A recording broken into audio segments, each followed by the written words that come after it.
నీ ఆనందాన్ని పంచే వ్యక్తులు ఎవరు, నీ బాధను పంచే వ్యక్తులు ఎవరు? జాగ్రత్త, ఎవరితో పడితే వాళ్ళతో పంచదు. ఎందుకంటే నిజంగా ఈ లోకపు మనుషులు ఎలా ఉన్నారు? నువ్వు ఆనందం ఉన్నావంటే అందరూ కుళ్ళు పడతారు. నువ్వు నిజంగా ఆనందం ఉన్నావంటే, నీ జీవితంలో సక్సెస్ఫుల్గా ఉన్నావంటే ఎవడో నువ్వు చూసి సంతోషపడేవాడు కాదు. ఈ మనుషుడు బుద్ధి ఎలా ఉంటుంది అంటే, ఇన్మెచ్యూర్డ్ మైండ్స్ ఎలా ఉంటాయంటే, వాడికి ఏదైనా ఉద్యోగం వచ్చింది అనుకో 10 పోస్టులు పెట్టుకుంటాడు.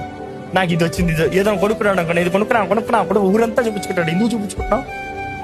నేను చూసి ఆనందపడేవాడు ఎవడు లేడు. బండి కొన్నావు అనుకో, ఇదిగో నాకు ఈ బండి వచ్చింది వాడు సంతోషపడతానుకుంటా. దేవుడు వాక్యమే తెలియజేస్తుంది, దుష్ట చూపు దుష్ట నాలుక. ఏంటంట? దుష్ట చూపు దుష్ట నాలుక. ఎందుకు అవకాశం ఇస్తున్నావు?